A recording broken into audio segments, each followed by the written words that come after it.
With great power comes great responsibility. Compromise where you can. Where you can't, don't. Even if everyone is telling you that something wrong is something right. Even if the whole world is telling you to move. It is your duty to plant yourself like a tree, look them in the eye and say no. You move. Never step onto the battlefield of ideas unprepared. Before you enter the fray, you need a plan. And there's no better place to get one than right here on Tactics with host Caleb Colquitt. The Situation Room goes live now on News Radio 1440. Good evening, everybody, and welcome to Tactics, where speech isn't violence, tolerance isn't love, and disagreement isn't hate. Thank you so much for being with us here on the program. It is always a pleasure to be with you. However you're watching, whether you're watching on YouTube, Facebook, Twitter, Twitch, whatever, we appreciate you being here, however you're paying attention to us, and do have a couple of big announcements to make before we get into the meat and potatoes of our show. We actually have going on right now, it's in the works, we're working on it, but it should come through. The first presidential debates, we're organizing a live stream with lots of special guests. We're going to have Laura and Matt Clark here. Looks like we're going to be able to have, you may remember from the school, or the old show that I did with Judge Montiel. Law School Mike's going to be coming there. John from Millbrook, a frequent caller, and my dad, he's going to be there as well. So we're working on that. Behind the scenes, we'll have more news and more details on that as we get a little closer to the first presidential debates, which honestly seems kind of surreal at this point. It almost doesn't feel like we're in the middle of a presidential debate. I know that it's starting to feel that way more now that we've had the conventions, but really up until about 3 or 4 weeks ago, it didn't feel like there was a presidential election going on at all. And so now that the debates are coming, I know it's kind of sneaking up on us, but it is definitely there. Keep in mind, we're less than 100 days away from voting. We're quickly closing in on Election Day. And speaking of Election Day, even though this is not a presidential election, Barry Moore will be running for election to represent Alabama for the 2nd District in the House of Representatives. Now, not much of a contest. I'm not trying to, bolster up Moore's ego or, being overconfident, but District 2 electing a Democrat, that's just really unlikely to happen. It's never, or it hasn't happened in a very, very long time. And so Barry Moore, well, I say that. That's not actually true because Bobby Bright was the representative before Martha Roby. So, granted, Bobby Bright was a Democrat despite being more conservative than the Republican that replaced him, Martha Roby, and glad to see her go. But regardless, don't want to get off into the weeds there. Barry Moore is actually back in the news, and it's not for something good. And I think that he actually makes a bit of a misstep here, but it may not be the misstep that you think. So what it had to do with, it was a social media post, and it had to do with Kyle Rittenhouse, which you may recall, he's the guy that in Kenosha, there were people pursuing him. He happened to have a rifle on him, and he wound up shooting 3 people, shot 2 that died, and 1 he shot in the arm. And this was in self-defense. We could go by, but there's other people that have already done, analysis of the video at this point. It's kind of old news, and so I'm not going to go through all of it, but suffice it to say that all evidence right now points to it being self-defense. Now, there are 5 felony charges, if I'm not mistaken, against Rittenhouse right now. He's a 17-year-old, so he can be tried as an adult. And one of those charges, if I'm not mistaken, is crossing state lines because he's not from Wisconsin. He's actually, if I'm not mistaken, from Michigan. But he was going there. He was actually offering medical aid and medical assistance to people whom he disagreed with rioters and looters and whatnot. If they got hurt, he would actually go and treat them, but he did have a firearm on him to protect himself, and he did go there, according to his own story. He went there to try to make sure that everything was protected, and he was there to protect private property. So there's a lot of moving parts to this story, and I've already gone over big chunks of it. There's other people that have already done their analysis. I mean, yes, 2 things can be true at once. You can say that a 17-year-old should not be taking a firearm, crossing state lines, and acting as a protector of the state. It's also true that from a legal perspective, because it was a somewhat organized event, that you could even refer to Rittenhouse as a member of the militia, which does give him certain legal protections in the state of Wisconsin. I don't know if it works that way in other states, but you could actually kind of consider it that based on my understanding, listening to lawyers from the state of Wisconsin. But anyway, so there's a lot of moving parts of this story, but suffice it to say that when he did act in self-defense and defended himself, that is a charge that I don't think is going to be able to go through based on all the evidence that we have. And Barry Moore was actually speaking about this on social media the other day, which resulted in him eventually apologizing. So let's go ahead and look at Barry Moore and what he posted. So he posted this meme that you can see coming up there. And the first picture there is a guy that was hit in the head by protesters. This is actually the guy that was outside the bar in Texas. So as you can see there, not in good condition. And the caption next to it, didn't fight back. And then there's another person that was hurt by rioters and protesters, didn't fight back. I'm not familiar with that one. I'm sure that if I got just a couple of details from the story, I would recognize it. But that's another one of the people that got severely injured with by the Black Lives Matter / Antifa riots and protests. The 1619 riots is appropriate to call it based on the 1619 Project. And then, of course, it has Kyle Rittenhouse standing there with his rifle saying, did fight back. So here's the thing. There's nothing inherently wrong with the spirit of this meme. Sort of the sentimentality that is behind it, that you have a right to defend yourself, that if you are armed, you have a much better chance at being able to defend yourself, is accurate. However, the meme does have some inaccuracies in and of itself, even though it's not saying a whole lot. First of all, in the case of the guy that was hurt by the Antifa rioters and looters there in Dallas, the first picture that you saw there, I mean, don't get me wrong, what they did to him was horrible. They basically stoned the guy, and he wound up in critical condition. He's going to have some lasting health problems for a very, very long time. They wound up hitting him with rocks within an inch of his life. I mean, this was something that you would expect to see happening in the Middle East somewhere. But he also did have a machete, and he did fight back, and he went to the bar to protect that bar because he liked the bar. It wasn't even his bar. And so I'm not trying to justify what they did to him, but I'm also bringing up the fact that it wasn't as though he didn't fight back.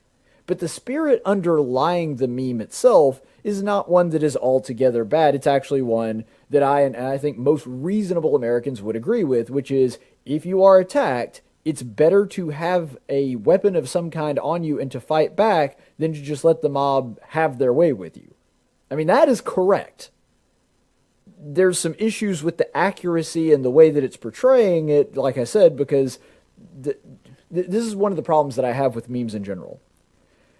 There's very little room for nuance when you're just doing the dueling memes thing, where you're just throwing memes back and forth at one another.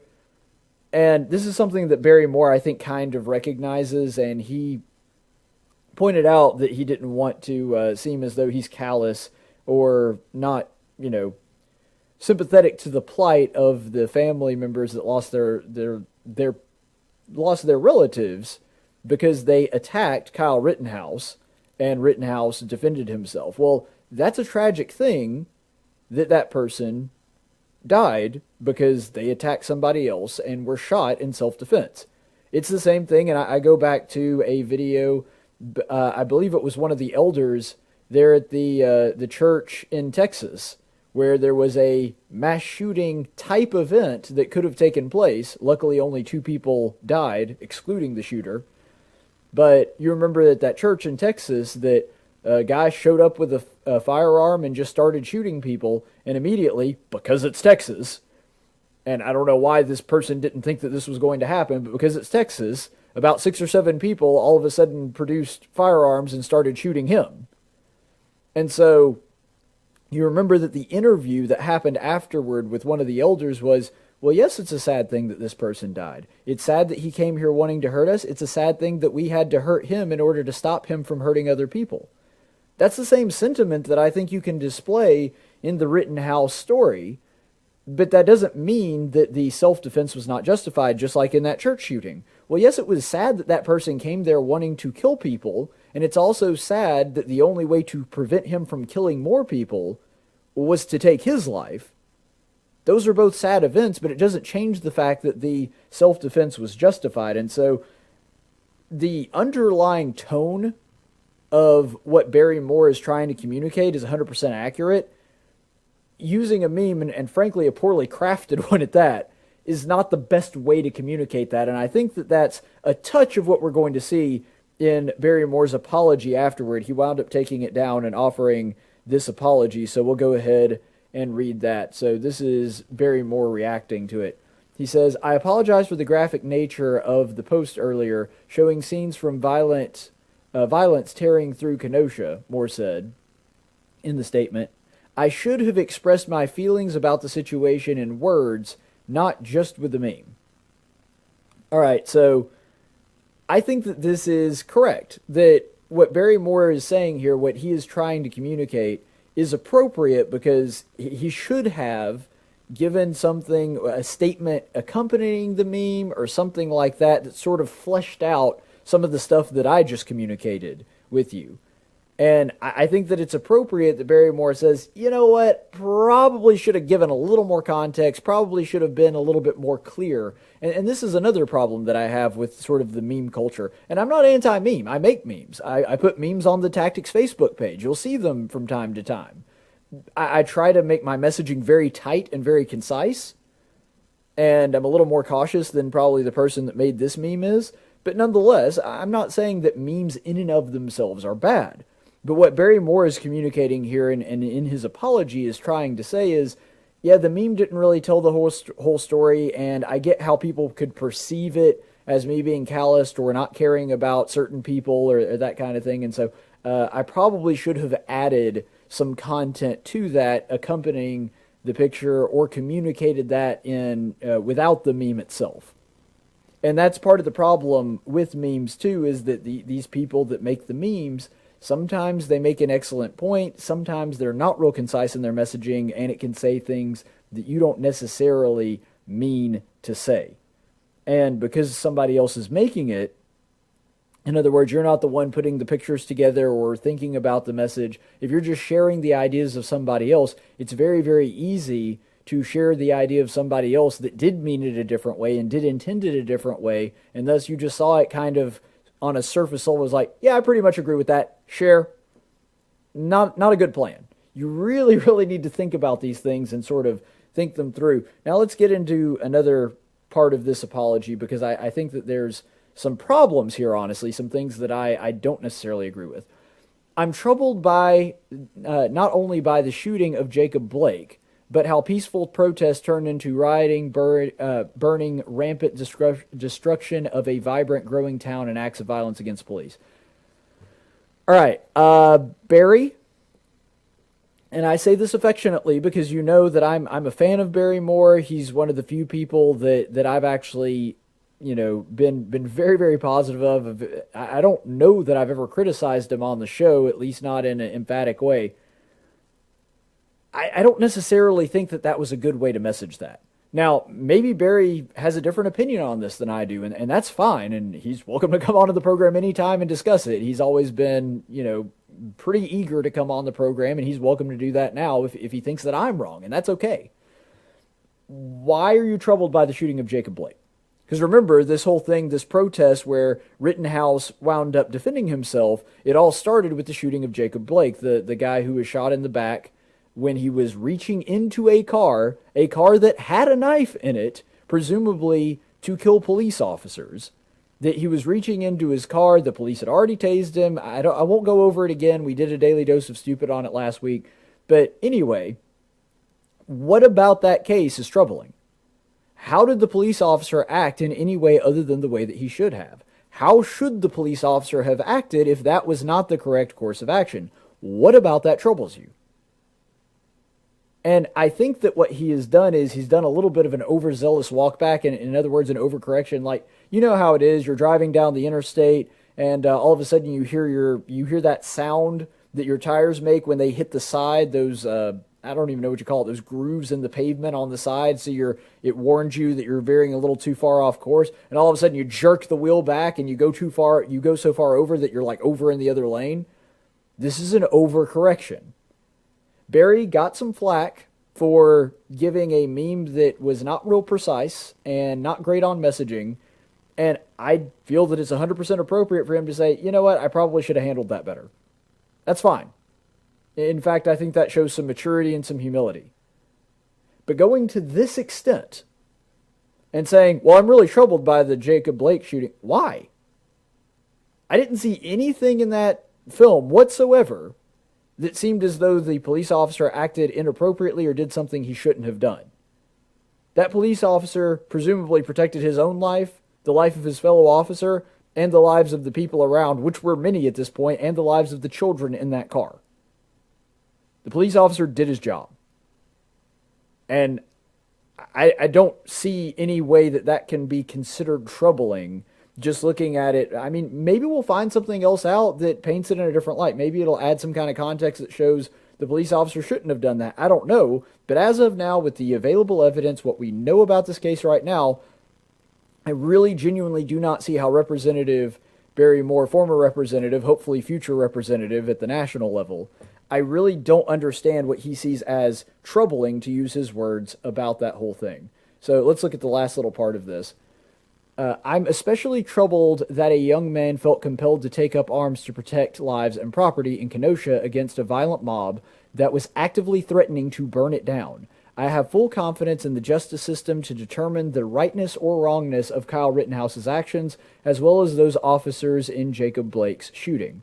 I also hope that those arrested in Kenosha for their part in the rioting receive the same level of justice from the courts for their actions. All right, there's a lot to unpack there, and frankly, I'm not going to go over all of it because it's outside the scope of what we're talking about. But that last part, that last segment that I just read, I got no problem with that.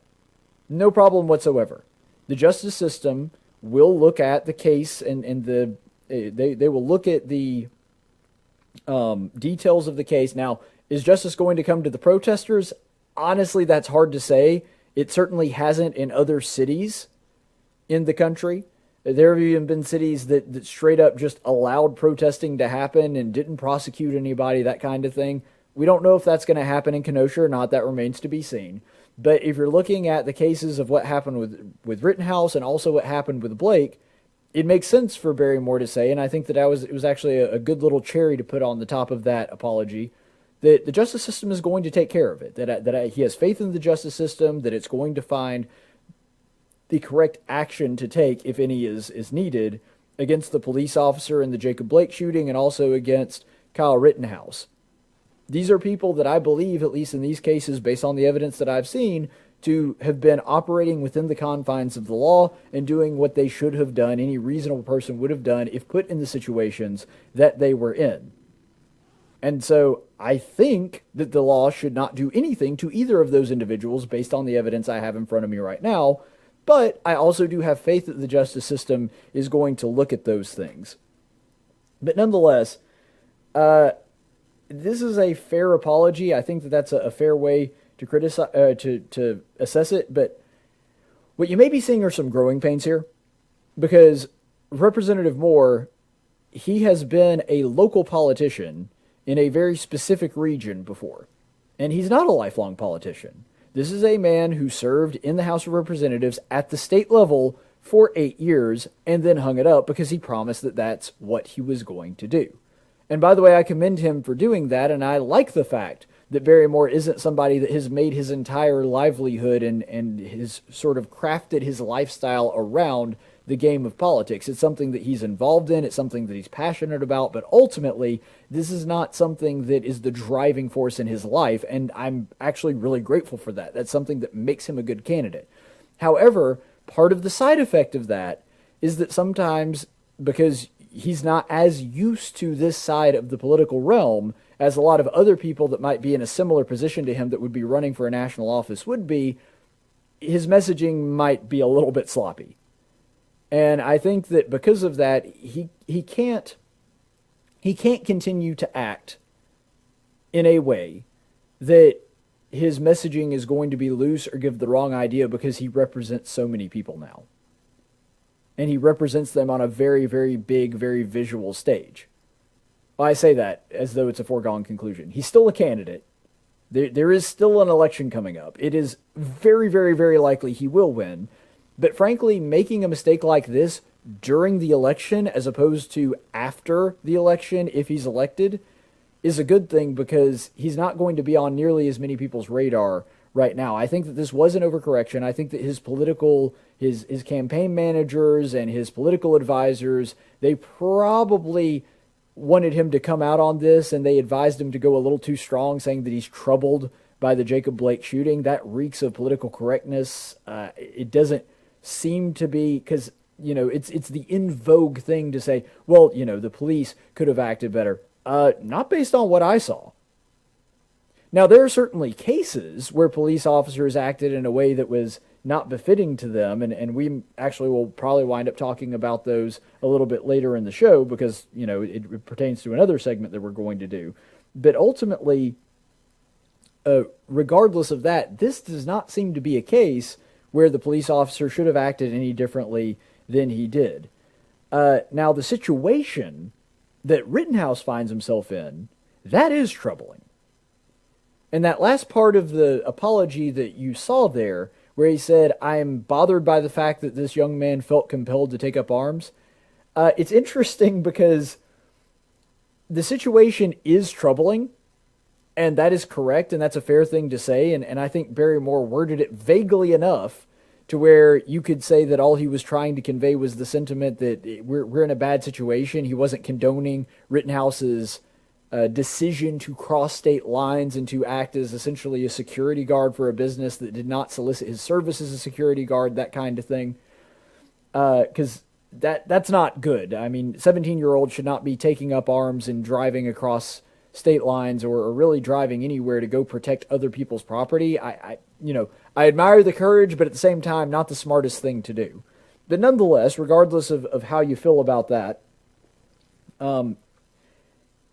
regardless, when it comes to Barry Moore's response to this, the left will never accept that excuse. They will never accept the explanation that I just gave you. And the reason that is funny is because it's exactly the same explanation that people on the left use all the time. Because basically what Barry Moore is saying is, this was a rotten situation, it caused problems, and it's bad that there is even a possibility that this could take place because of where we are as a country. That is a correct sentiment. But Kyle Rittenhouse is still responsible for his own actions, and so are his parents/legal guardians. Regardless of who it was at that point, there's somebody that should have been monitoring this kid and should have said, you know what, you're 17 years old, even if you are just going to offer medical aid to people and you're just taking the rifle to defend yourself, I don't really want you going into that firestorm. Don't get me wrong, I admire that, but I'm also saying probably not the best idea. But the situation is specifically what Barry Moore is talking about, and he's almost making it sound like that he's saying, well, the situation would have necessitated him reacting this way. Not necessarily true, but it's hilarious because the left are always the ones that make the argument that these rioters and looters and protesters, the protesters not so much, because usually when they say this, they're trying to defend the rioting and the looting and the destruction and, burning down buildings and all that stuff. They'll say, no, here's the thing. It's not this. It's not what you're seeing in front of you. They're not the ones that are actually causing these things to take place. They're not making a choice. It's justifiable anger.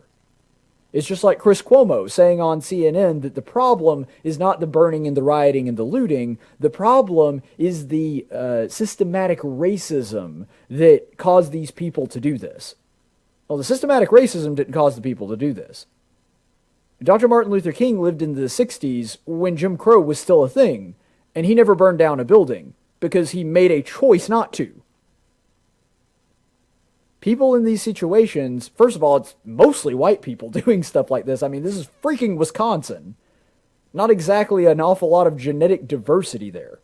I'm not making fun, it's just realistically, there's a little bit of it in Michigan, primarily because of the, Dearborn has a large Muslim population, and Detroit has a large black population, but Wisconsin's pretty darn lily white. There's some black people, obviously, but not a lot of diversity there. And what's hilarious about this is it's mostly white people, and yet they're still trying to hang on to this narrative that, oh, see, they couldn't help it. It wasn't their fault.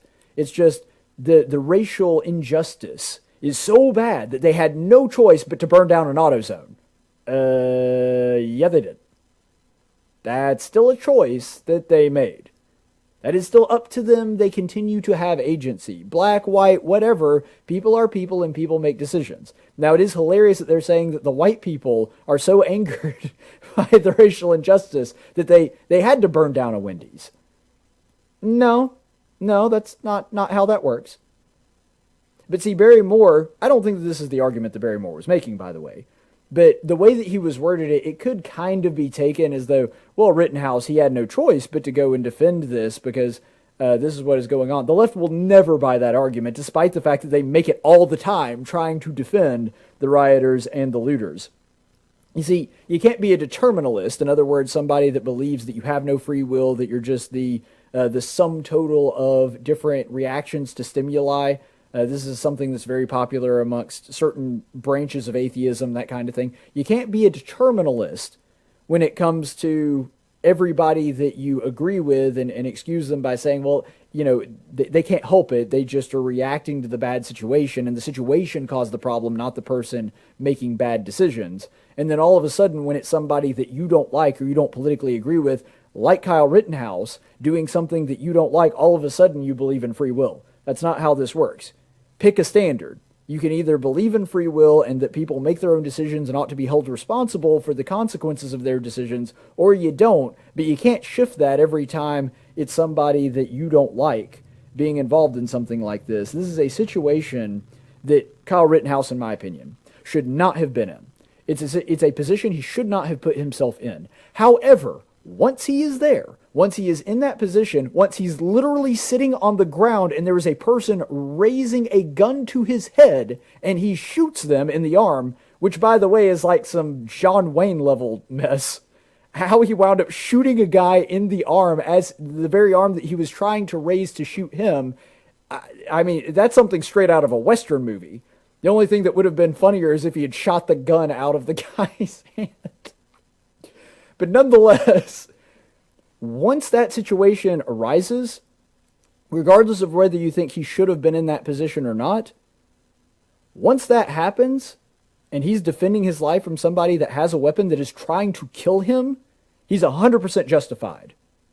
And frankly, I think the Lord was looking out for this guy based on the way that he wound up shooting and the way that he survived multiple attacks that night. So, nonetheless, I mean, I think that this is just a testament to, yes, he shouldn't have been in that situation, but once he's in that situation, he has every right to defend his life, just like anybody else would. That is an inborn God-given right. That's not even just a derivative right. That's one of the main ones. But ultimately, it does scare me just a little bit at how much of an overcorrection Moore's walkback was. That bothers me. And I really hope that Barry Moore does not find himself in a position to where he's doing the politically correct thing and just sort of sanitizing and whitewashing all of the beliefs that he has to protect his image. Because I think people really like the fact that Barry Moore is a straight shooter and somebody that tells it like it is and expresses his opinion. That's not a bad thing. And I think that the overcorrection here, it seems to me that he's, following the political wisdom of his advisors. And that's not necessarily a bad thing in all cases, but I think that they overcorrected in this one, and that was a mistake, and especially in saying that they were troubled by the Jacob Blake shooting. Now, maybe he genuinely is and knows something that I don't, but it seems to me that the walk back was a bit much. But it does, I think, provide us a cautionary tale of how knee-jerk reactions and knee-jerk culture can get even the best of us. Even somebody that lives in the world of politics, at least for right now, that Barry Moore does, and he does. I mean, he's running for a office to represent this district in the House of Representatives for the entire United States. That's a big deal. Even somebody like that is as in tune to the news and the issues of the day as he is, knee-jerk reactions can get people like that too.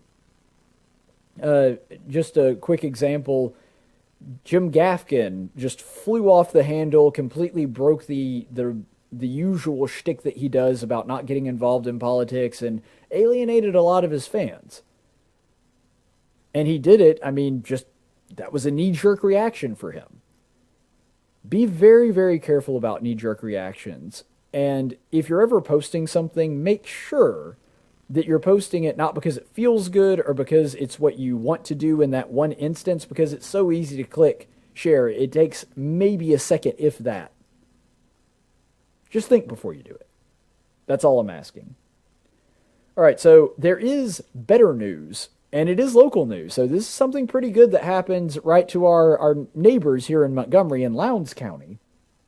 So the Lowndes County Courthouse has been renamed after Big John Williams. So for those of you who may not remember Big John Williams, and we'll go ahead and show you this sign. This is pretty cool. This is the sign that is now outside of the courthouse in Lowndes County. So you can see the Big John Williams Courthouse. And this is via Yellowhammer News. So this is just fantastic. You may remember this story from earlier this year. Big John was the sheriff that was killed in the line of duty. He was responding to a call, going to a gas station, and then was shot and killed. And it was just something that it was horrible, of course, that this is the reason that we came together. But people from all walks of life on both sides of the political aisle in Alabama sort of looked at this and held this guy up as a hero, and should have. I mean, this is a police officer that, by all accounts, by everything that we heard about him, based on people from his jurisdiction, I guess is the best way to say it, there in Lowndes County, as the sheriff talked about what a dedicated civil servant that he was the kind of guy that just went out of his way to help the citizens in Lowndes County, and he was sort of universally beloved. And the fact that somebody took his life, and it happened in the role of him being the sheriff and doing his job, that's something that really united Alabamians, and I think, frankly, continues to unite Alabamians. In fact, they included this plaque that you can see here. This is the plaque that will now sit in front of the courthouse in Lowndes County, dedicated to the life and memory of one of the greatest men to ever live in Lowndes County. The Lowndes County Commission on December 9th, 2019, voted unanimously to rename the Lowndes County Courthouse the Big John Williams Courthouse in memory of Sheriff John Arthur Williams Sr., who was killed in the line of duty on November 23rd, 2019. So, a fitting tribute to a very great man. And what it does show is that most Americans love our police officers. We do. This is something that is instinctive to us. We love our police officers. We love our law enforcement, because the general public in America, whether you're somebody that tends to vote for Republicans or Democrats, that doesn't matter. We like the rule of law. We always have. Now, we've got a rebellious streak in us too. I mean, we were founded out of the fires of a revolution, but a revolution that was still based in law and order. The reason that our revolution worked differently than the French Revolution and the Communist Revolution and the uprising of the Nazis and the Weimar Republic and all the other ones that went horribly awry is that we were rooted in a belief in laws for everyone. We had a system of laws in place already in our local sheriffs, our governors, our judges. We had all of that in place, whereas people in the French Revolution and the Communist Revolution and all the others didn't. They just burned down the whole system and tried to start over from scratch. We didn't. We broke off from England, but all of our legal institutions and our governance was already pretty much in place. We had governors here in the States. We had sheriffs here in the States. Our belief in law and law enforcement and people that are willing to do whatever it takes, including, in the case of Big John Williams, give their own life in service to that ideal. That is something that Americans hold near to our hearts. And that's part of the reason that we do esteem military and police officers and first responders in such high regard. That's not something that's common to other countries, and I don't think that we realize that. In other countries, and this is before the revolution and since then, most other countries look at people like soldiers and police officers as instruments of their tyranny, as extensions of the government that are there to impose the government's will on the people. It's the opposite in America. We view our military as the guardians of our liberty, the people that swear an oath to uphold the Constitution, not the king, not the dictator, not the emperor, whatever else it may be. And that's one of the reasons that Alabamians look to this guy and see somebody that was willing to give his life in service of that idealistic goal and can see him as a hero, as opposed to somebody that was in it for his own personal gain or to bolster his own career or to get more power and accumulate it under the king or the governor or whatever else it may be. That's the reason that we look at law enforcement differently in this country than other countries do. We still love our police officers, and the vast majority of Americans still see them as a force for good. Doesn't mean we agree with them on everything. Doesn't mean we think police officers are always perfect or can't make mistakes. Doesn't mean we don't believe in police reform. Because as somebody that kind of leans pretty libertarian, I believe in police reform. I think that there's some things that need to change. But that's not indicative of the police officers doing something wrong. In fact, normally I blame the politicians for that kind of stuff, not the police officers.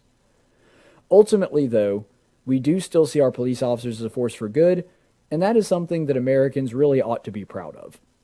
All right, so we're going to go ahead and take a quick break, and we'll be back in just a minute on Tactics.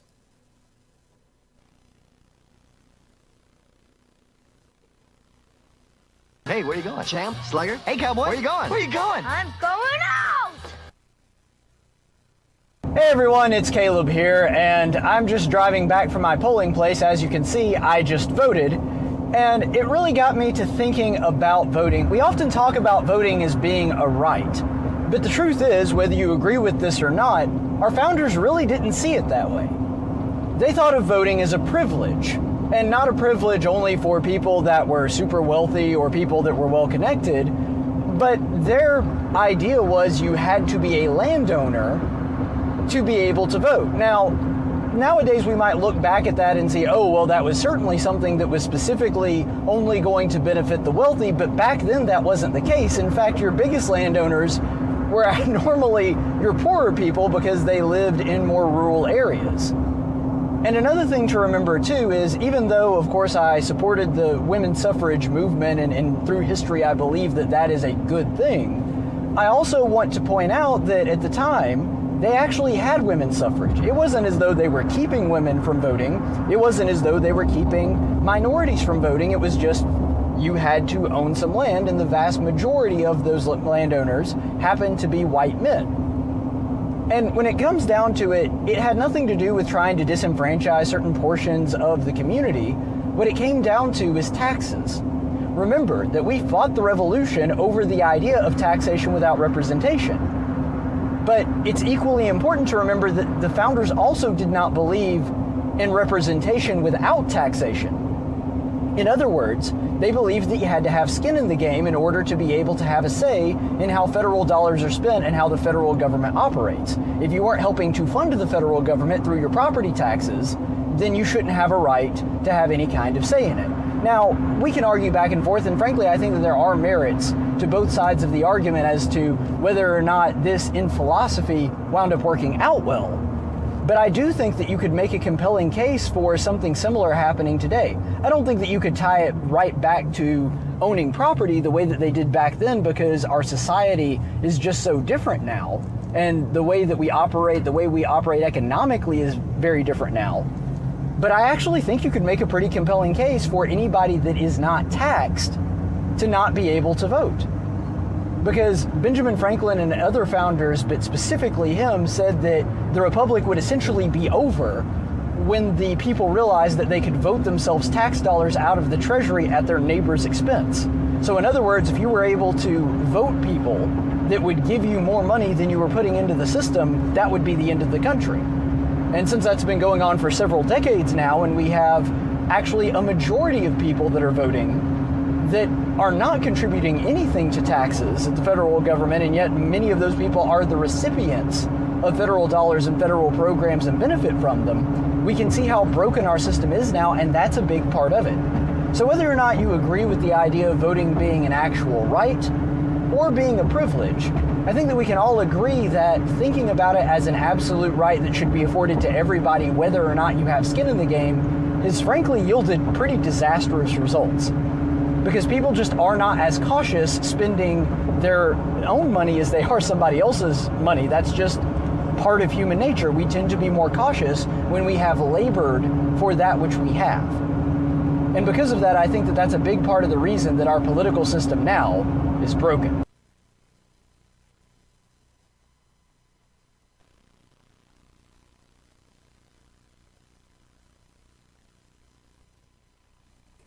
And welcome back, everybody. Thank you so much for being with us. So, if you've been paying any attention to the political scene over the past several days, you know that the Democrats are trying a very bold strategy. It's like that scene. It's a bold move, Cotton. We'll see if it works out for them.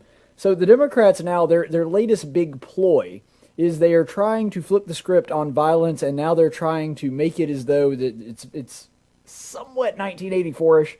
They're pretending like they're against the violence, they're against the riots, and they were always against the violence and the riots, and anybody who says differently is lying to you and trying to trick you.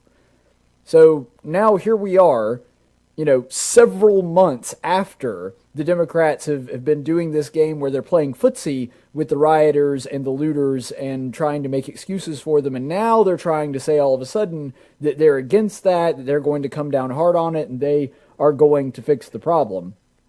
One such piece of evidence of this that surfaced over this week was the Portland mayor, Ted Wheeler. Now remember, Portland has been engulfed in the flames of rioting for about 90-ish days now.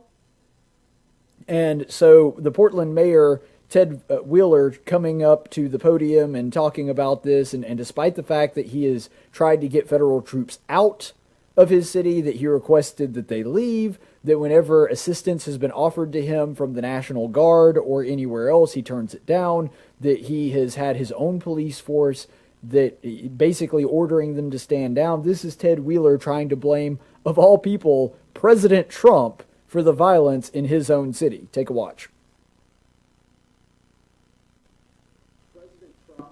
For 4 years, we've had to live with you and your racist attacks on black people. We learned early about your sexist attitudes towards women.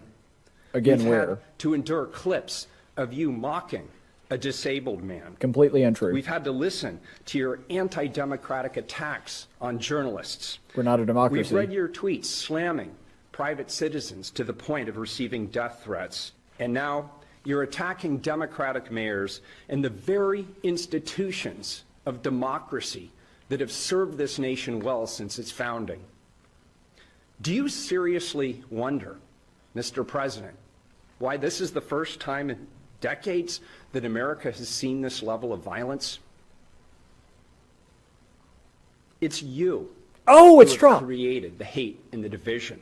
The tweets that he has been putting out in the last 48 hours, attacking Democratic mayors, attacking those who are trying to bring resolution to the violence in their local communities. He has an opportunity to uplift us and bring us together and help us move through this difficult situation in our nation's history, and instead he chooses to play petty politics and divide us. That's my reaction. So that's the problem. That's where all the violence is coming from. It's all Trump's fault, because we haven't seen this level of violence in decades. Now, apparently 2015 was not in this decade. I guess because, now we're in 2020 and that rolled over. We haven't seen this violence in decades, even though we've only been in this decade for a couple months. But, we haven't seen this violence in decades. 2015 was 5 years ago, dude. 2015, when we saw the race riots in reaction to Mike Brown and all the other things, when we first saw the rise of Black Lives Matter, when we saw the looting, rioting, burning down of cities in Ferguson and Baltimore and St. Louis, and other cities too. Atlanta had really bad ones. It happened all over the country. But apparently, you're supposed to forget all that because it happened more than 15 seconds in the past. And so because of that, this level of violence that can only be attributable to the fact that Donald Trump is president. Now, here's the thing. Ultimately, and this is a feature of the federalist system that our founders put in place with our country, mayors are ultimately responsible for what happens in their city. To some degree, the governor as well, because the state is sovereign in our federalist system.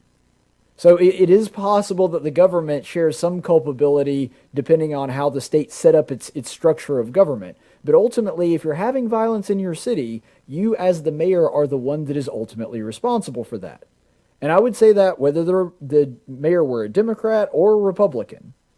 But what's hilarious to me is that this whole thing that he does where he's saying that Trump has an opportunity to stop this crisis and he's not doing it. Why would Trump not want to help them stop the violence? Well, first of all, that kind of ignores the fact that Trump actually did send in federal troops, not to stop the violence or to stop the rioting, but because they were defending a courthouse that was under attack, a federal courthouse, which is within his legal right to do as the commander-in-chief, as the person that is in charge of the executive branch of the federal government.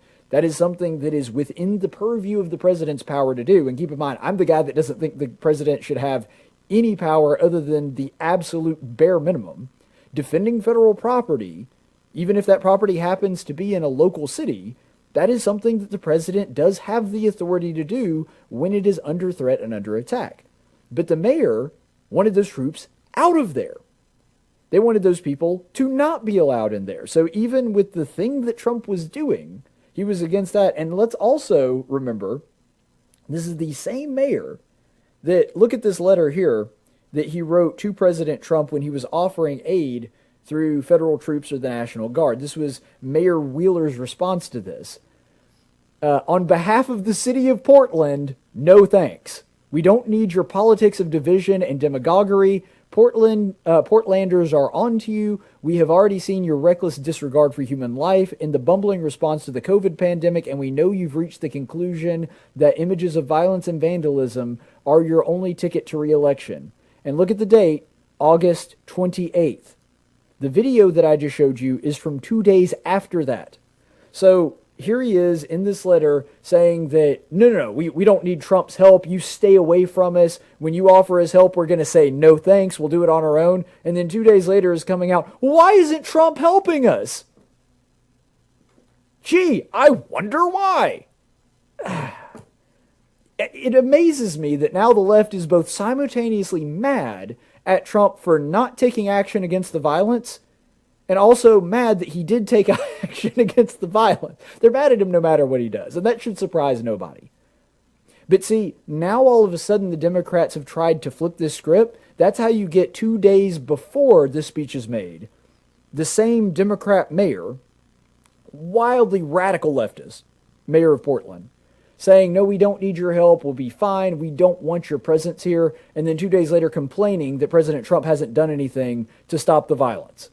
That's how you get that, because now all of a sudden we flip the script yet again. The Democrats have tried it, and by the way, I just absolutely love this. The Babylon Bee addressed this as well. You know I've got to show this. So this is a headline from the Babylon Bee. Proud mayor lets his entire city burn to the ground just to make Trump look bad. This isn't even satire anymore. Babylon Bee, I don't know if you've just forgotten this. You're a satire site. You're not supposed to report real news. That's what's happening, though, because he said in that letter that we just read that you see images of violence as your only ticket to the White House, and you want to be the person that comes in and on a white horse and puts a stop to all that. And so, no, I'm not going to accept your help. I'm just going to let the city burn to the ground because I wouldn't accept help from you. I want to make you look bad. I mean, Babylon Bee is, of course, exaggerating, but in so many words, that's exactly what that letter says.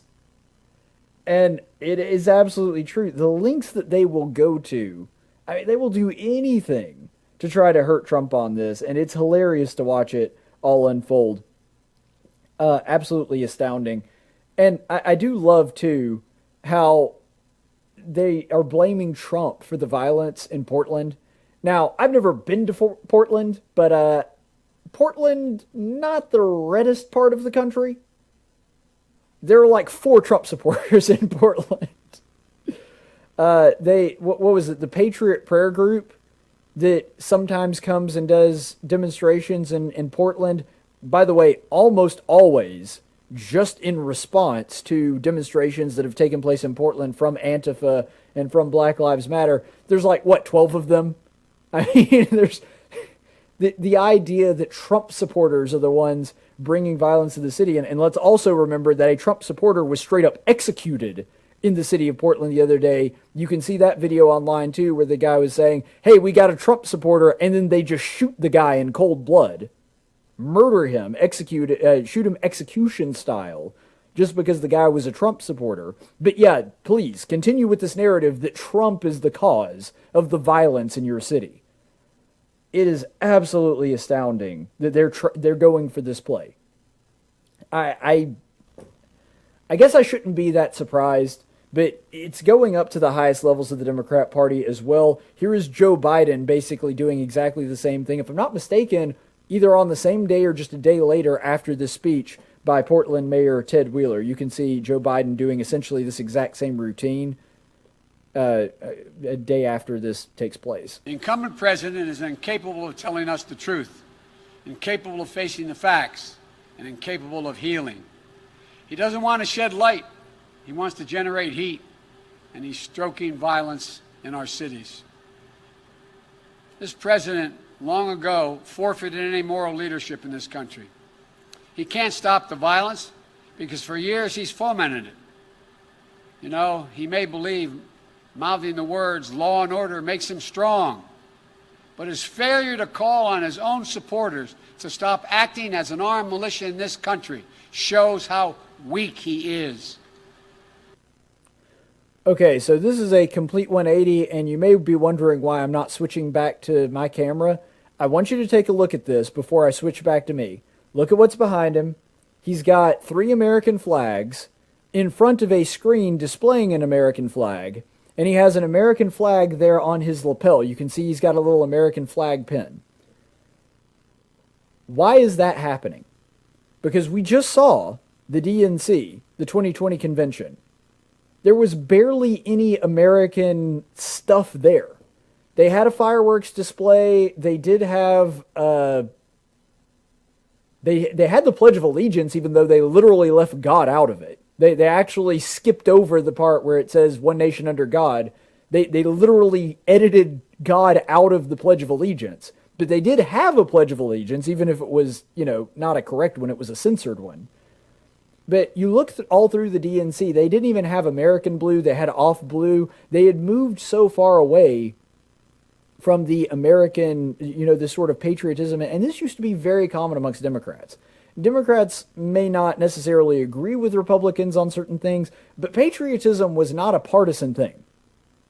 Patriotism was not something that was lost on the Democrats. And so first of all, before you even get into the content of what Joe Biden said, I want you to look at that. That now they have, because they have seen the dismal failure of their convention, just compared to the Republican convention, that it was a complete faceplant. If I'm not mistaken, Joe Biden is the only candidate in history to get a dip after his party's campaign. This was before the Republican campaign even set in. Before the Republican campaign, the Republican convention even started, he took a dip. Now, John Kerry and I believe Jimmy Carter didn't see a boost from their convention, but they didn't see a dip. This actually went down. A lot of these moderate voters that, are sympathetic to the arguments that Trump is a very bad orange man and he's not, the best candidate for president, they're looking at the production of the Democrat National Convention, seeing how it's blatantly anti-American, it casts America as this evil, terrible place, and that nobody's even wearing American flag stuff, that it seems as though this is a leftist think tank, not an actual political party in the United States of America. And that didn't play well. So not only are the Democrats trying to flip the script on the violence and trying to backpedal and actually blame Trump for the violence as opposed to just ignoring the violence, they're also trying to change their imaging because they see how poorly that plays with moderate voters. And so this is Joe Biden basically trying to relaunch and revamp his campaign because they thought that they were going to get a boost from the convention, and then they realized, oh crap, Trump is actually catching up and this thing might actually get competitive. We need to radically change our approach. That is what just happened. You're seeing the effects of that. So they're not just changing the messaging itself and their stance on some things. They're also completely redoing the entirety of their campaign imaging. And as a media person, this is something that's easy to pick out. He's wearing a flag. He's got flags behind him, and those flags are in front of a flag screen there, a flag waving on the screen. But it is absolutely astounding, getting into the content itself, that he is now blaming Trump for not reining in his supporters, because you heard in that clip that, well, Trump is a coward, he's weak, and he can say law and order that he wants, but he's not reining in his supporters when it comes to the violence. First of all, like I said and mentioned in the previous clip, it ain't Trump supporters that are instigating this. Now, if there are Trump supporters engaging in violence, it is true that Trump has a history. This was true back in the 2016 campaign. This was something that I brought up, that he has a hesitancy to say anything poorly about people that support him, and that is not a good instinct by the president. But let's not pretend that this whole thing was started by a bunch of Trump supporters. Seriously, Joe Biden, that's the play you're going to make? And it's hilarious to me that he is doing this immediately after an entire Democrat convention that lasted for 4 days, where nary a word was said, not a single mention of the riots and the looting when it came to Black Lives Matter, when it came to Antifa. So Joe Biden getting up there and preaching about how Trump is a coward for not calling out people that support him that are engaging in violence. Really, Joe Biden? You're in the middle of a speech where you're talking about the violence, denouncing the violence, and you do not talk about where it's coming from. You don't talk about Antifa. You don't talk about Black Lives Matter. You just denounce it in a generic way. So if that is your standard, that President Trump is a moral coward for doing that, you are engaging in exactly that practice while you're decrying Trump for not calling out his supporters. If Joe Biden had got up on stage and denounced Black Lives Matter and denounced Antifa and talked about how harmful what they're doing is, I would think that it was politically motivated and too little too late. But at the very least, I would have admired the fact that he was sticking to his convictions not really. He was sticking to a consistent pattern there. He wouldn't really be sticking to his convictions because, like I said, it would probably be politically motivated. But at least then he would not be inconsistent. He's calling out Trump for doing the exact same thing that he's in the process of doing while he's calling out Trump for doing it. It's absolutely astounding. And another thing, too.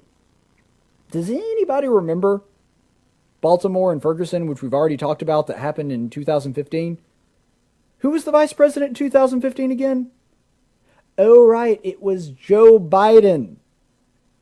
Didn't say anything about Black Lives Matter. Didn't say anything about Ferguson. So this isn't just something that recently cropped up. Joe Biden has had 5 years to call these people out and hasn't done it. Now, I don't view, for example, Kyle Rittenhouse going and defending himself against someone trying to take his life, at one point with a skateboard, at one point with a gun, whatever the weapon was, doesn't matter. He's acting in self-defense. I don't view that as violence from Trump supporters. But even if I did, it's a little different when that happened, 10 days ago, and Trump hasn't gotten around to calling it out yet, and Joe Biden has not said a word about it for 5 years. I'm not going to take that excuse from Joe Biden when that's the standard that he's setting up for himself. And this wasn't the only thing. Trump is not the only person that Joe Biden blamed for this. Believe it or not, he actually blames police officers and Trump supporters in general for this. This may very well be his army of deplorables moment. Now, it's not as quotable, and it doesn't have the catchphrase, like the catchiness of army of deplorables. But watch Joe Biden basically decrying Trump supporters as being the cause of the violence and police officers lumping them in there with him. Doesn't say a word about Black Lives Matter or Antifa. You know, I just watch it. Just watch it. And now we have to stand against violence in every form it takes. Violence we've seen again and again and again of unwarranted police shooting, excessive force, 7 bullets in the back of Jacob Blake, knee on the neck of George Floyd, killing of Breonna Taylor in her own apartment, violence of extremists and opportunists, right-wing militias, and to derail any hope and support for progress. The senseless violence of looting and burning and destruction of property. I want to make it absolutely clear, something very clear about all of this. Rioting is not protesting. Looting is not protesting. Setting fires is not protesting. None of this is protesting. It's lawlessness, plain and simple. And those who do it should be prosecuted. Violence will not bring change. It will only bring destruction. You know me. You know my heart. You know my story, my family story. Ask yourself, do I look like a radical socialist with a soft spot for rioters? Really? You know that old saying that if you're playing defense in politics, then you're losing? That's a pretty good case study of it right there at the end, where he's like, do I really look like a socialist with a soft spot for rioters and looters? Really?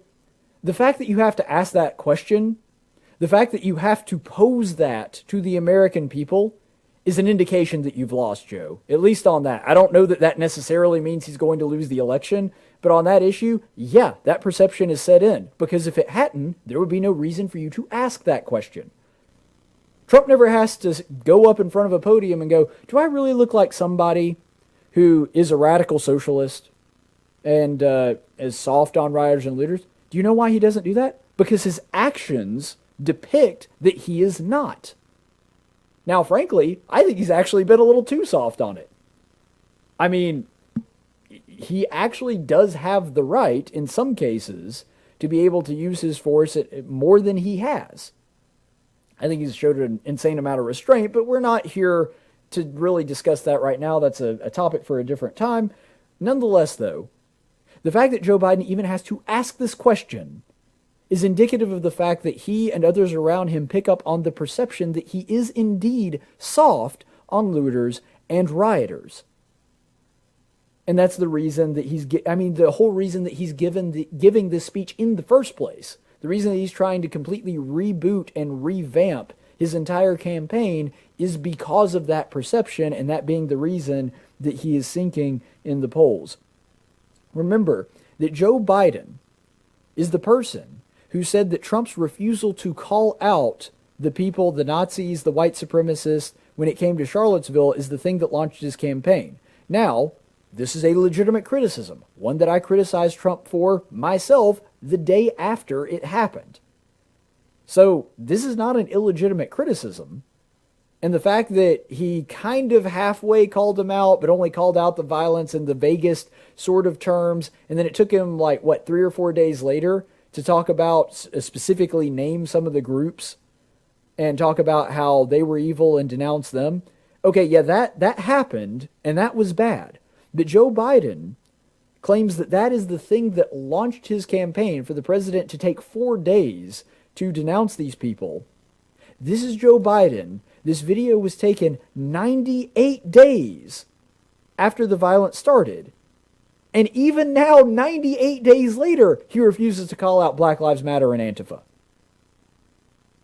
So if that is the thing that Joe Biden felt so... Now, do I buy that? No. Joe Biden has run for president basically every 4 years since he's been, 104? Because now he's 170. Anyway, But when it comes down to it, I don't believe that that is the reason that he ran for president. I think that he was looking for an excuse and a strong talking point. But nonetheless, that's what Joe Biden said.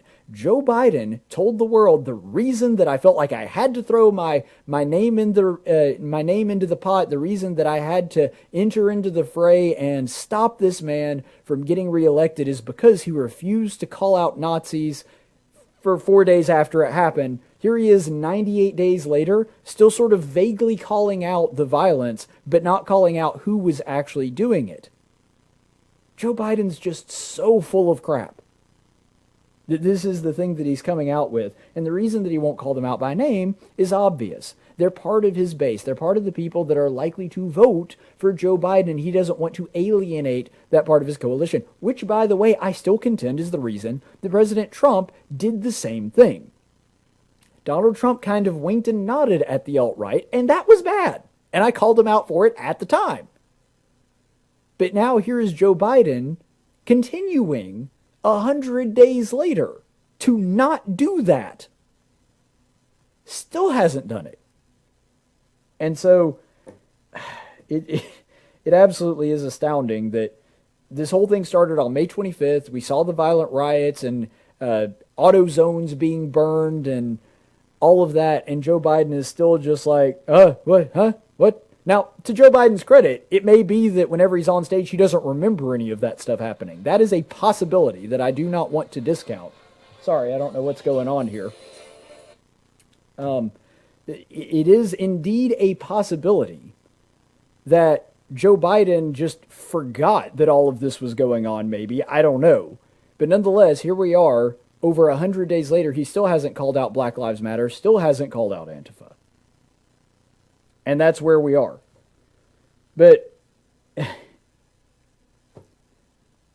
the fact that this is going on, remember, part of the reason that people do have this perception that Joe Biden is soft on looting and rioting is because he has remained completely silent on it for over 98 days. When he finally does say something about it, he does it on the narrowest grounds possible. And if you were a space alien or somebody from, let's just say an American from 2010, you hopped in your DeLorean, you show up in 2020, and you don't watch any news, you have no context, the only thing that you watch is Joe Biden's speech. If you were watching that speech, the perception that you would get from that is there are roving bands of Trump supporters and right-wing militias and police officers just executing people in the streets, and that's the cause of the violence. You wouldn't know that it was a bunch of people on the left that are rioting and looting and tearing down cities because Joe Biden doesn't ever talk about them. At no point does Joe Biden say, look, if you're my supporter and you're out there or you're somebody that's on the left and you're burning down cities and rioting and looting, you need to stop that. He doesn't say that. The only people that he calls out are police officers who he blames for that, for police officers acting badly, that they're the cause of all this. And then blames right-wing militias. Those are the only groups that he calls out in this entire speech. It is absolutely infuriating. Then remember that Democrats, other than Joe Biden, that haven't been silent on it, that have addressed it, whenever they do, they're either excusing it or they're basically ignoring the violence and have done so for the better part of 3 months now. You remember that the mayor of Seattle was referring to the Chaz and all of that as the summer of love and that it's nothing to worry about. We're used to this. It happens all the time. There's nothing to see here. Move your cameras somewhere else. When they took over the block of a 6-block area of a city. This has been the same thing in Portland and San Francisco. Anywhere that the riots have been taking place, Democrats have been either completely ignoring them or giving excuses for them. You remember that Jerry Nadler, a representative in the House, a Democrat, saying, no, it's a myth, it's not happening, this is a myth that's being perpetuated by Washington, Antifa's not real. This is the kind of insanity that they are asking you to believe. So, yeah, that's the reason that people are perceiving Joe Biden as having a soft spot for rioters and looters. So now we get to the real question, which is why are Joe Biden and the Democrats doing all this? Why are they suddenly flipping the script and trying to make it out as though they're very much against violence, that this is not justified, and that something has to be done about this? Why is it that all the Democrats have switched their talking points basically overnight? Well, actually, there's a pretty solid and reasonable explanation, and it's provided of all people by Don Lemon. Here's Don Lemon on CNN talking to Chris Cuomo about why that is the case. Oh, that's not it. I do think that what you said, what's happening in Kenosha, is a Rorschach test for the entire country. And I think this is a blind spot for Democrats. I think Democrats are ignoring this problem or hoping that it will go away. And it's not going to go away. And so, unless someone comes up with a solution over the next 73 days, or 70 however many days. 68 days? 68 days. So it's not going to, the problem is not going to be fixed by then. But what they can do, and I think maybe Joe Biden may be afraid to do it. I'm not sure. Maybe he won't. Maybe he is. He's got to address it. He's got to come out and talk about it. Why, Chris? He's got to do a speech like Barack Obama did about race. He's got to come out and tell people that he is going to deal with the issue of police reform in this country. Why does he have to do that? And that what's happening now is happening under Donald Trump's watch, and on Donald Trump's watch. And when he is the president, Kamala Harris is the vice president, then they will take care of this problem. But guess what? The rioting has to stop. Chris, as you know and I know, it's showing up in the polling. Oh! It's showing up in focus groups. It is the only thing right now that is sticking. And the Democrats tonight stuck with that, right? And they also stuck with the theme that you said, the coronavirus. You got coronavirus and you have Kenosha. Don Lemon. Normally, I just bring Don Lemon to bring him on the show to tell him how wrong he is. This one, he's 100% correct. And people are watching Don Lemon. The Democrats are, because, I mean, the 10 people that watch CNN, those are the only ones that are there. Or people stuck in airports. I mean, that's also true. But Don Lemon giving you the answer in no uncertain terms. Well, look, it's showing up in polling. It's showing up in focus groups. It's becoming a problem. So, yeah, now we've got to address it. We've got to do something about it. We have got to address this because now it's starting to affect the polls. So if you want to know why Democrats all of a sudden are talking about how bad the violence is and how they're going to stop it and how as soon as Trump's out of office that this is all going to go away, that they're going to be able to be the ones that fix it, and why Joe Biden, after Don Lemon says this, comes out just a few days later with this exact strategy, that's why right there. It started to show up in the polls. It started to affect polling data.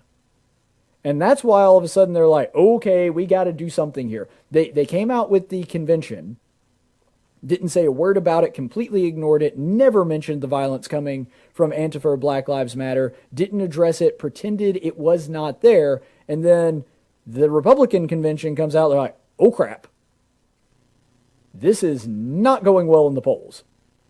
And Don Lemon, seeing that, sort of acted as a voice, as a sounding block to that. And remember, and this is the thing that I find really funny about this.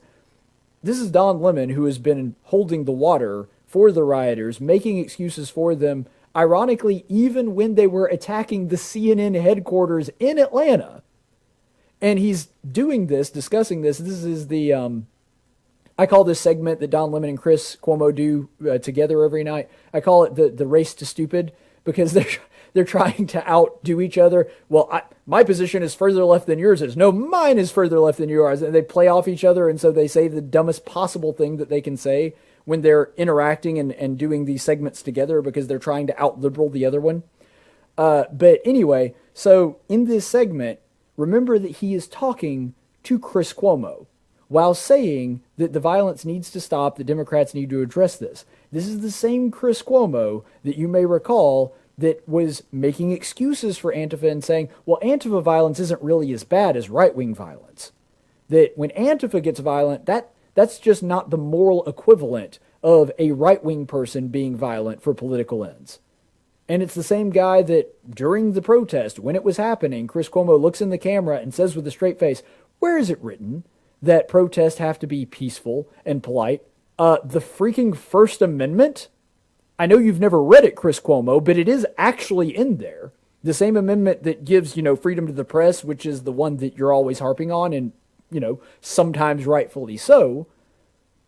But there's 4 other primary rights that are given in the First Amendment, and one of them is peaceable assembly.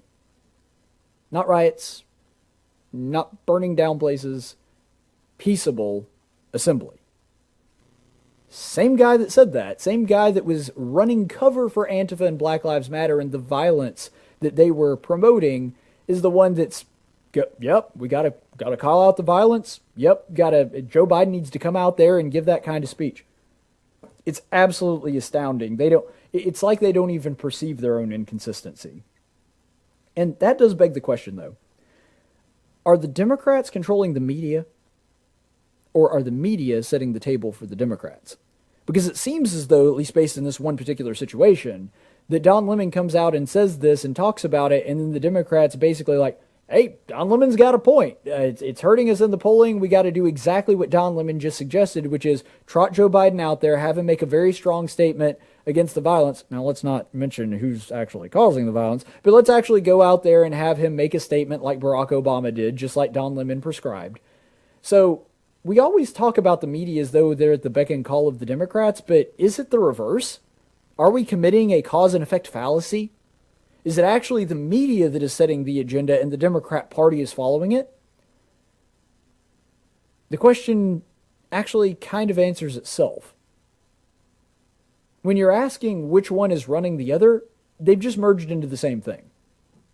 At one point the media has always leaned left to a degree. I mean, ever since the early 1900s. And obviously it's been worse at some eras than it has been in others. But the media has always been left-leaning, but they were a separate organization. They were a different entity. Now they're pretty much just the same thing. There's a revolving door going on with people going into the media, back to the Democrat Party, back to the media, back to the Democrat Party, either as an elected official or somebody that works at a think tank. There's this revolving door going on there. And so because of that, and because of a lot of other factors too, what we've had now is, it's not that one is controlling the other, it's that they've merged into the same hideous chimera. I know that this is an obscure reference for anybody that's in my audience, but if you are an anime fan and you like Full Metal Alchemist, they're like Shao Tucker. Shao Tucker at one point is a human, but they wind up fusing him with some kind of like horrible beast thing, which is really disgusting if you've ever seen the Full Metal Alchemist series. But basically that's what happened with the media and the Democrat Party, is that for a long time they just kind of worked together, but slowly over the course of the past, I would say at least 2 or 3 decades, they began to merge to where they're just one evil, entity at this point that are working. They're not even working together. They're just the same thing now. But here's the thing, it's always about politics. It's just that now they're finally admitting to it. And I think that Don Lemon may have accidentally spewed out some truth, saying the quiet part out loud, which he probably didn't intend to do, but definitely did. But personally, just speaking strictly from a political standpoint, regardless of whether or not I think that their agenda is good or bad or what their intentions are, I genuinely think it's probably too late to reverse course now. Maybe I'm wrong, I don't know. But it seems to me that they have reached the point, they have crossed the Rubicon to where the Democrats cannot salvage this. Doesn't mean necessarily that they're going to lose the election, because they may not. But even if they wind up winning it, they're going to go into it with the albatross around their neck of the riots and looting and all of that stuff being on them. I don't think that this reversal is going to be enough to trick even the moderate voters that are just sort of haphazardly paying attention, that aren't really dialed in. I don't think that this is going to work even with them. They've gone too long now. They're too far invested in it. They've gone over 100 days without calling out Antifa and Black Lives Matter for what they are. And it's just tied too much into them. They tried for too long to go the route of excusing it, or saying that the outrage or the riots are justified, or that they tried that for so long. They're all so on record for this stuff that I don't think they're going to be able to reverse course on this. Maybe they still wind up winning the White House. Maybe they wind up flipping the Senate, although I see that one as unlikely. Yeah, maybe that happens. But even if they do it, it will be in spite of this. It's not going to be because they were able to actually change public perception on whether or not they were soft on this or not. Maybe I'm wrong, but I'm not. So let's go ahead and go to the daily dose of stupid. Oh, you messed it up. You're stupid. For today's daily dose of stupid, the left pontificating on what police ought to do has gotten utterly insane. And so I want to make this very clear. It's not as though police are above reproach and can never do anything wrong and they're magical unicorns that never make mistakes. They're human beings. Sometimes police do things that they shouldn't have. Sometimes they are acting in the way that is legally allowable, but they probably should have had better sense than to do this.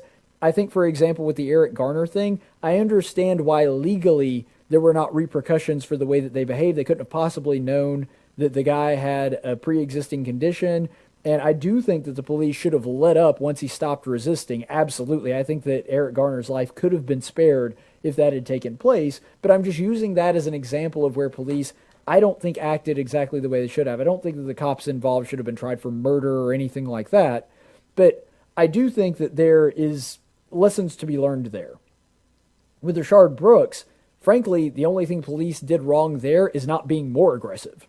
Is not putting him into a chokehold immediately and being able to pin him down, which, probably would have resulted in Brooks being taken in alive as opposed to trying to harm the police officers and wind up losing his own life in the process. With Breonna Taylor, I don't think the cops acted incorrectly there. I don't think that really either side, Breonna Taylor's boyfriend or the police officers, acted in a way that was irresponsible or unreasonable given the situation.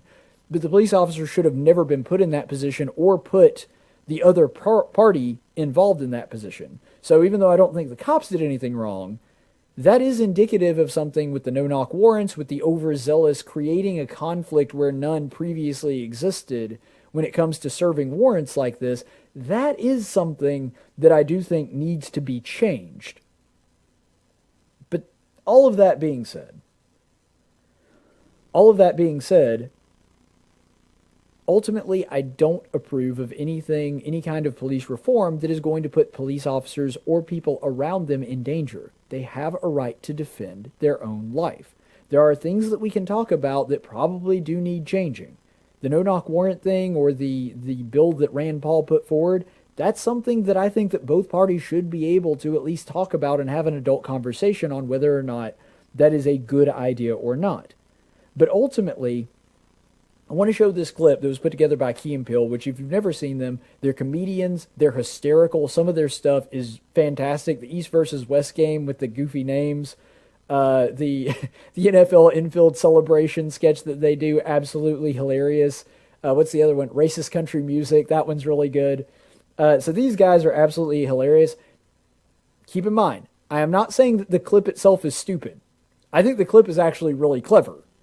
I'm saying that this seems to be what a leftist believes that police officers are supposed to be like. It seems, based on their commentary of what the cops should have done in the case of people like Jacob Blake or the case with the gas station there in Mississippi. His name escapes me right now. Pellinen, I think, was his last name.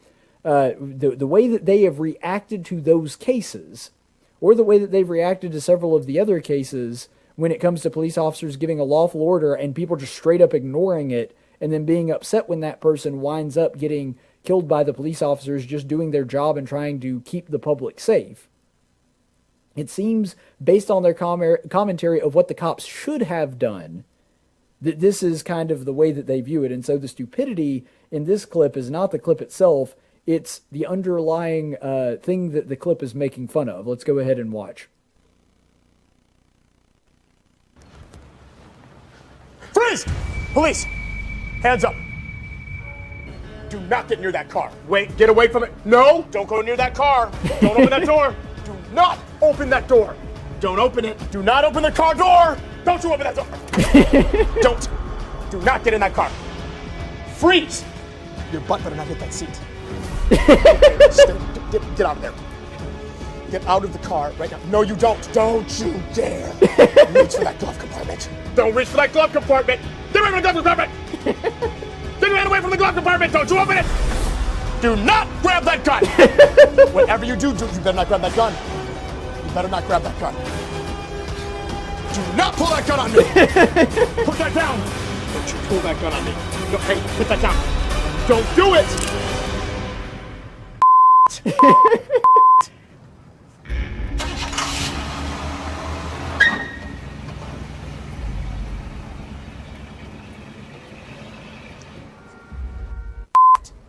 Not again. Like I said, Key Peele, those guys are hysterical. And what they are illustrating there is this idiotic idea that you just get to ignore a police officer even when he's given you a warning, even when his firearm is trained on you, even when you're engaged in activity that could put the police officer himself or other people in danger, that you get to just ignore that person and just drive off whenever you don't want to be arrested. That's not how any of this works. But based on what they're saying, for example, with the Jacob Blake thing, and by the way, keep in mind that this video was actually made before the Jacob Blake thing came out. But with the Jacob Blake thing, based on the commentary, well, they should have tased him. Okay, they did tase him. Well, they should have wrestled him to the ground. They did wrestle him to the ground. He got away from them. Well, what they should have done is, well, the only thing that was left at that point was either to shoot him or to allow him to just drive off with kids in the back, with the weapon potentially in his vehicle. Just apparently any black person that doesn't want to be arrested can just ignore police officers and do whatever the heck they want, just like what happened in that clip. That seems to be the attitude of a lot of people on the left. Again, there are some cases where police officers acted in a way that is not befitting of a law enforcement officer, and we can talk about those. We can talk about police reform. I'm fine with having those conversations. But when you're telling me that what a police officer ought to do is to never end somebody's life, even when they are doing activities that would put that police officer and other people around him in danger, I'm sorry, that's a non-starter. I can't go there with you at that point.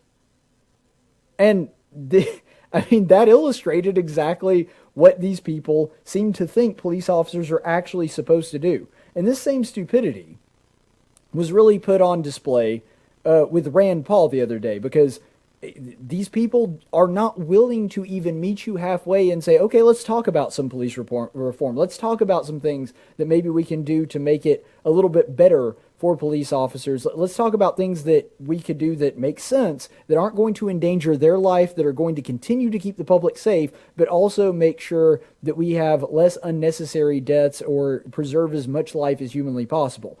I'm fine with talking about those things.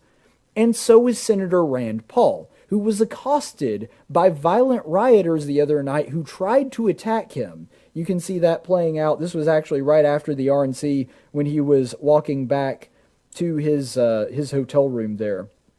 This is Rand Paul being attacked by a mob.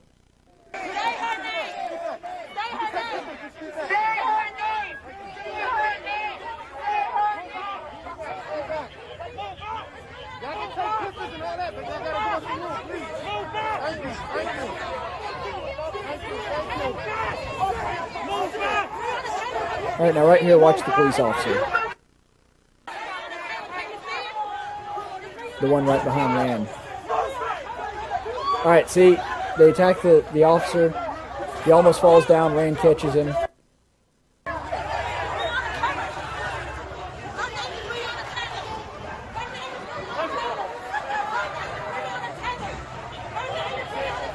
So that's Rand and his wife walking through there. And it is absolutely astounding that an American senator is being beset by a violent mob in the middle of Washington, D.C. That's absolutely astounding. And by the way, just quick side note before we get off into that, how hilarious is it that the D.C. laws require Rand Paul to wear the mask despite the fact that he's already had the coronavirus? I'm not going to get off on that tangent, but Rand Paul has already tested positive, already recovered, and yet the law requires him to continue to wear a mask even though it is not possible for him to get it again or to give the virus to someone else. But I'm not going to get off into that tangent. That's beyond the scope of what we're talking about. Rand Paul is there. He literally has the police officers back. You hear politicians all the time talking about how they're going to have police officers back. Rand Paul actually does it. The guy literally gets pushed into him. He grabs his flak jacket and help stabilize him and pick him up. So Rand's got his back because the police officers are, of course, protecting him. They're doing the heavy lifting, but Rand Paul, it was good that he was able to help out that way. And like he said in his interview, that he was scared for that, and if that police officer had been knocked down, then the mob would have been on him, and so it was as much for his own self-preservation as anything else. But you might be asking the question, Caleb, why is this so stupid? This is a Republican lawmaker. You could kind of see it coming, not saying you would justify it, obviously, but you could kind of see the mob attacking somebody like that. Well, there's several reasons why this is so stupid. First of all, attacking someone because you disagree with them, always stupid regardless. No matter whether you agree with them or not, whether they're from a different party or not, always dumb to see somebody that disagrees with you politically and want to do them harm and violence and lob threats at them like this crowd was doing. Death threats, saying that they're going to F them up, all kinds of other things. Always a bad move, never a good idea, always stupid regardless of what side of the aisle it's coming from. The second reason this is stupid is Rand Paul is a little L libertarian. I mean, obviously he's a Republican, but he holds a lot of libertarian principles, and because of that, he has done more for police reform than any Democrat in the Senate. This is one of his main issues. That, spending, and getting out of foreign entanglements. That's pretty much all Rand Paul does. He is the guy leading the charge in the Senate and worked with President Barack Obama for police reform, and he's the senator that they're attacking? Now, it wouldn't be justified regardless of what Republican senator they decided to go after. But at least if it were like a Mitch McConnell or an establishment type, you would at least understand, okay, well, they're doing that because they view him as an obstacle. Rand Paul is on their side when it comes to this issue. He's done more police reform bills than any Democrat in the Senate. And yet he's the one they want to attack. And if that wasn't enough for you, when they're yelling out there, say her name, they're talking about Breonna Taylor, who of course was in Kentucky, in Louisville, and was killed in that. I'm not going to go through all the details. Yeah, Rand Paul literally wrote and I'll show you the graphic for this here. Rand Paul literally wrote the Justice for Breonna Taylor Act, which, by the way, would ban no-knock warrants and offers a few other police reforms. This is from his official website and came out on June 11th. Rand Paul has been doing this for a really long time. When they're saying say her name, he's the guy who put her name in the legislation. And these people are so stupid and so ignorant that they don't realize that. Which, sadly, let's be honest, kind of par for the course for them. These are tribalistic animals, not human beings. At least they're not behaving like them. And because of that, because they are operating as though they're some kind of tribalistic animal, like a pack of wolves, it's unrealistic to expect them to have any sort of even basic working knowledge of who the senators are or what kind of bills that they represent. These people are savages. They are not operating in the realm of discourse or anything that would be beneficial or helpful to their cause. And so when they behave like animals, you shouldn't be surprised when they have the knowledge level of an animal as well. But furthermore, remember that Rand Paul is also the guy that has been seriously injured when he was just peacefully mowing his lawn at his own home and was tackled by a neighbor. And he's also been fired upon when a Bernie Sanders supporter went in and tried to murder Republican senators and representatives. This was the one where Steve Scalise was shot in when they were at the softball field. Rand Paul wasn't near there. He wasn't in that area, but he was in the ballpark and was fired upon when that took place. You got to hand it to Rand Paul. The guy has, the stones to handle stuff like this.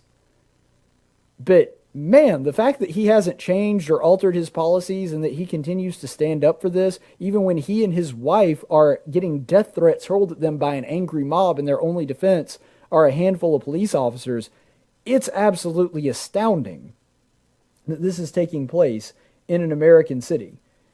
And this is really proof that the media's irresponsibility, their lack of any kind of journalistic integrity and trying to basically hold water for one political party, it has real life consequences. because the media whips these people up, convincing them that despite no data backing this up, that there is some kind of systematic racism, that police officers are going through American cities hunting down black people that they may murder with impunity.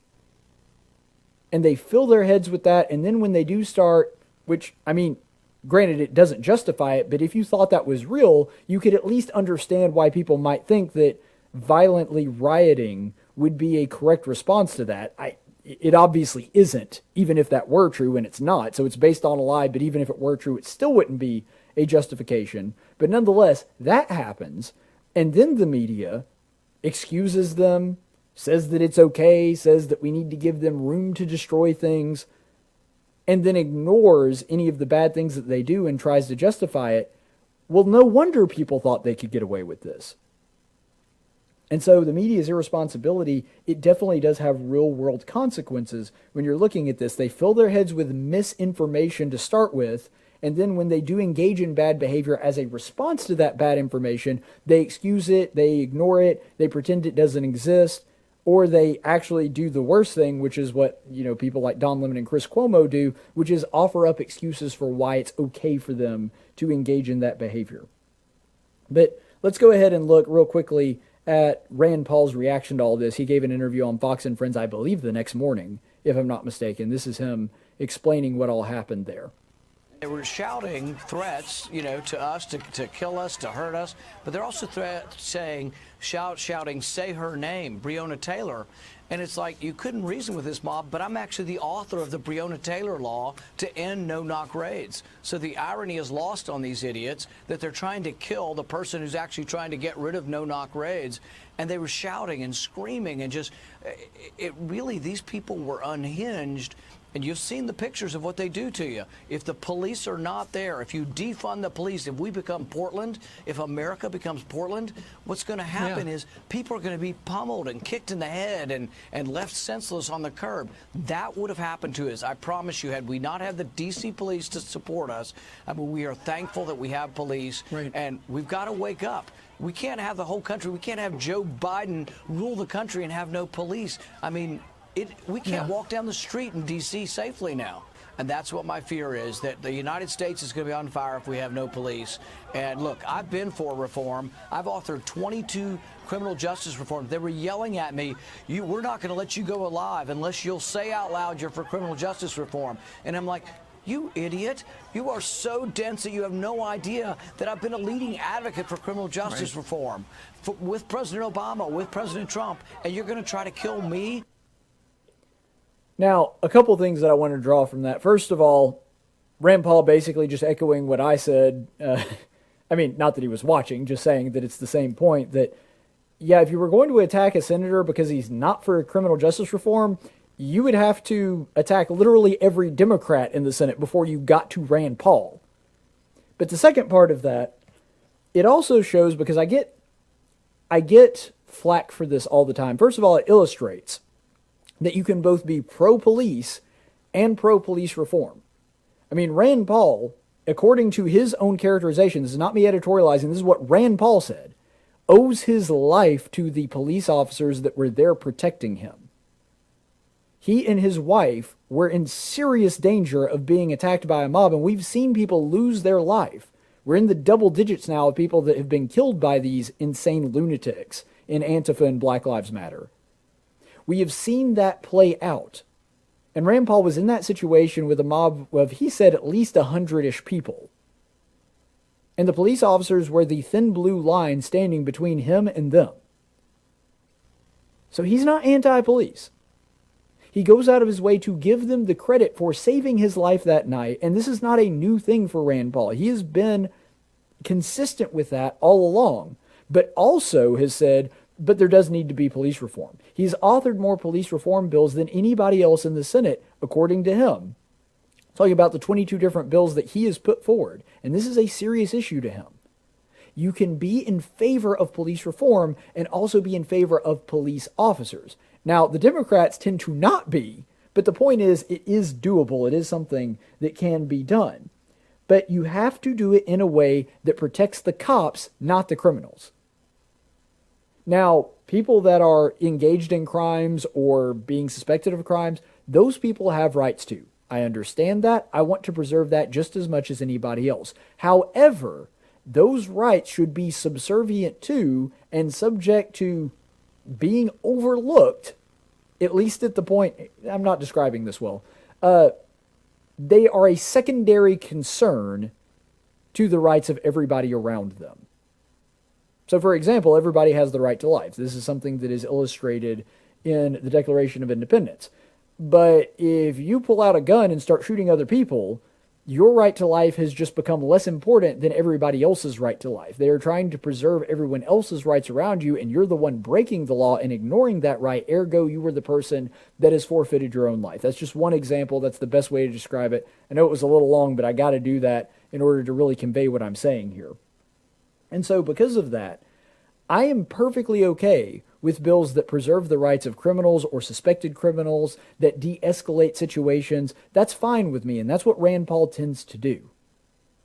But if you're talking about police reform and doing something that endangers the public or endangers police officers, that's a bridge too far. I can't go any further with you down that road. You have to do it in a way that protects the police officers and the public, not the criminals. Not to say that the criminal safety is not important, but it is a secondary concern at that point, and that's the way that it should be. Also, it does illustrate, and this is somewhat of a side point, libertarians are not anarchists. Just because you hold a small government view, just because you think that the federal government should stay out of local affairs as much as possible, that does not mean you are an anarchist. Rand Paul has a lot of libertarian leanings. So do I. Still believe in the rule of law, still believe police officers are important. Now, granted, libertarianism is closer to anarchy than most people are comfortable with, but it's not anarchy. Think about it this way. Rand Paul is the libertarian whom people often accuse of being anarchist, and he's the one standing behind police officers, helping them get back up when they're pushed down and to do their job, and speaking out as for the great job that they're doing and the bravery that they displayed in protecting him, and talking about how necessary they are, while also talking about, okay, we need to get the government less involved in our personal lives. That is a consistent position. Just because you are a libertarian does not mean that you think that the government has no role, that there should be no police officers or nobody to defend our safety. Obviously, Rand Paul does not believe that based on the things that he said in that interview and based on the experiences that he had with those officers. But ultimately, it comes down to this. Do we want a nation? Do we really want to live in a nation where politicians can be beset upon by mobs of people that disagree with them and have violence done to them? I saw no shortage of blue check marks basically excusing this or making light of what happened to Rand Paul. Would we really want, again, flip the party and see if it still tracks? Would you really want a Bernie Sanders or a Kamala Harris or an Elizabeth Warren not able to safely walk back to a hotel room because there are mobs of people wearing MAGA hats going around and harassing them and shouting at them and trying to attack police officers to get to them? I don't want to live in that country. I don't care that it's Elizabeth Warren or Kamala Harris or Bernie Sanders, people with whom I vehemently disagree. That doesn't matter to me. I do not want to live in that country.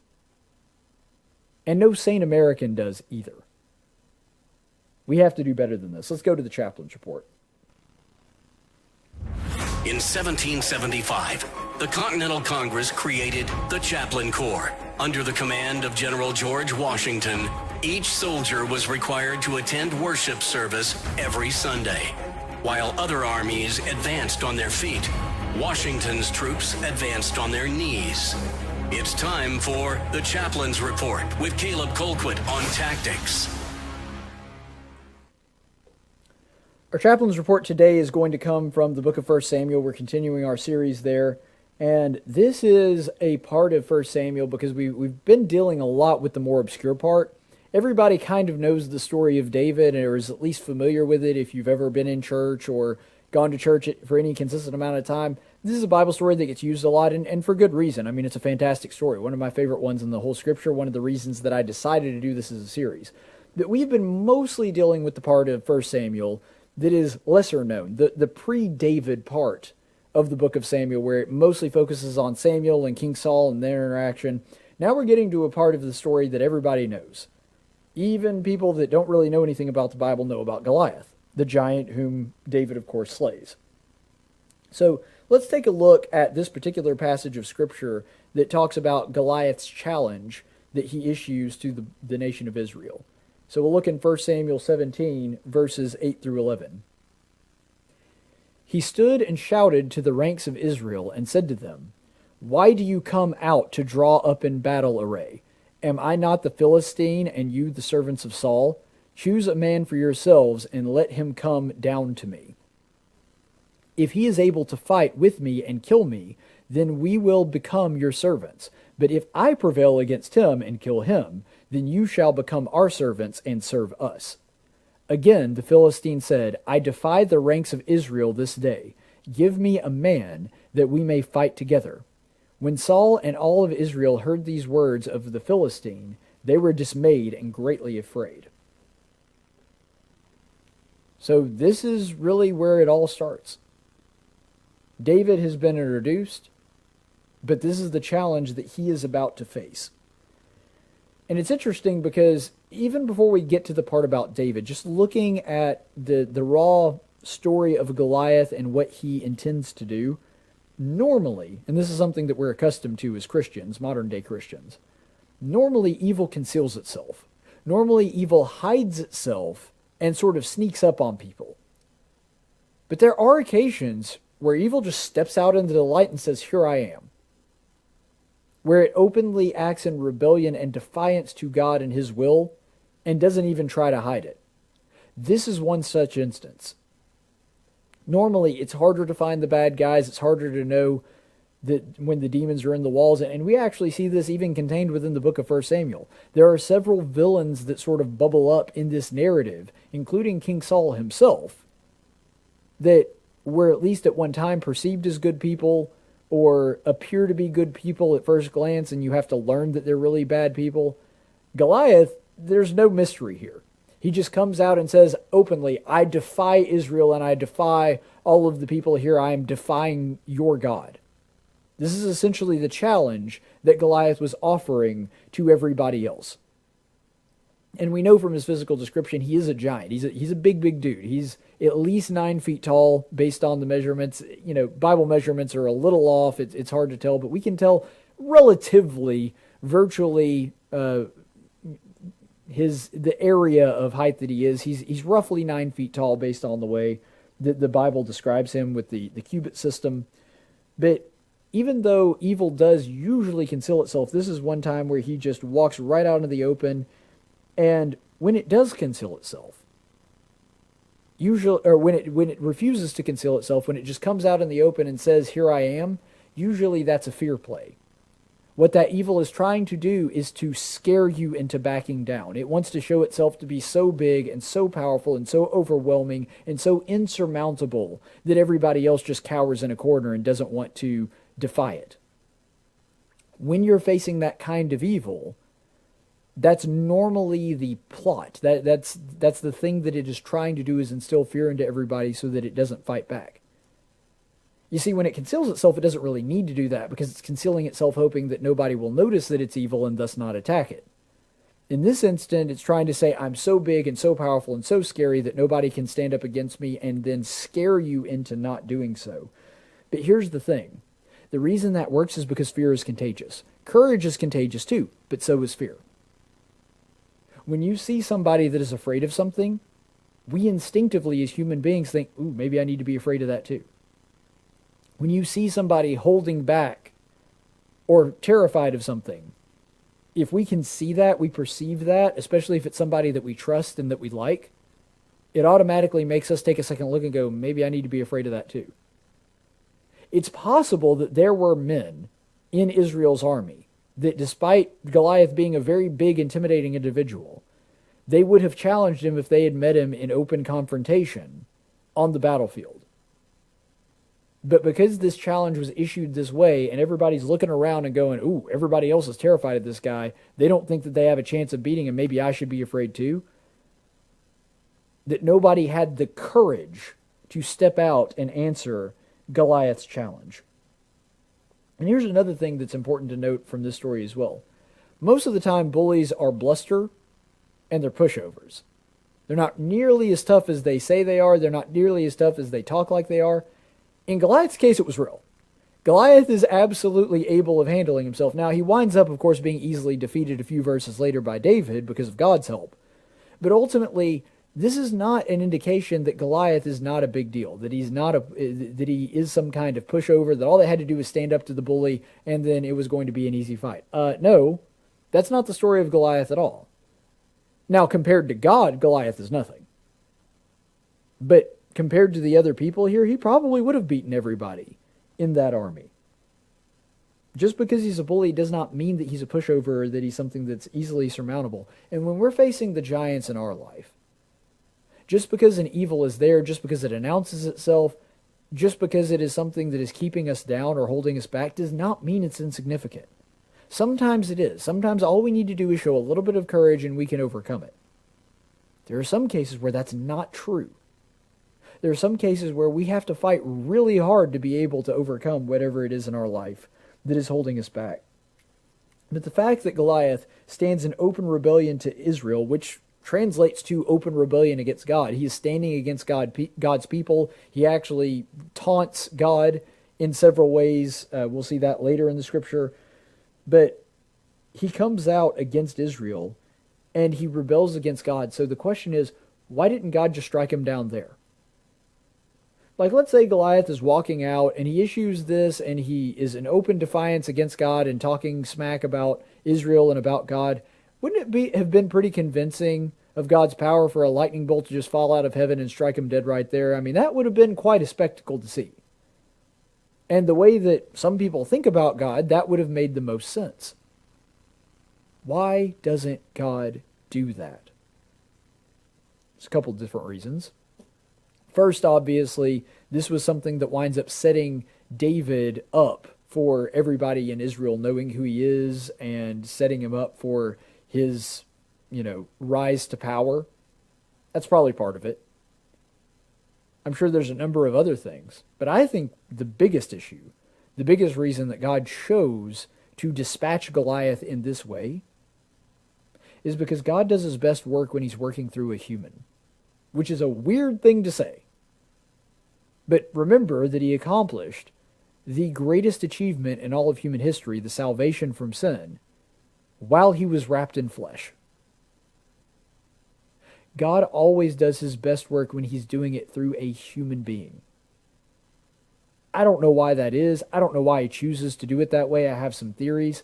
But ultimately, what I do think it all comes to is that because human beings can see another human being step up, somebody as small and relatively insignificant as David, stand up to somebody like this. See, that inspires fear, or that inspires courage in them as well. And it also motivates you to act.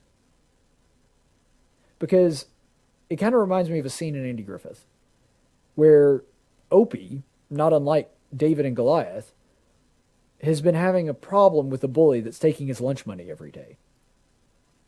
And Barney, because remember, they are police officers, his dad's a sheriff. He says, why don't we just go and stop it? And Andy says, well, what happens when he's older? Do we just run in and solve every problem that he has?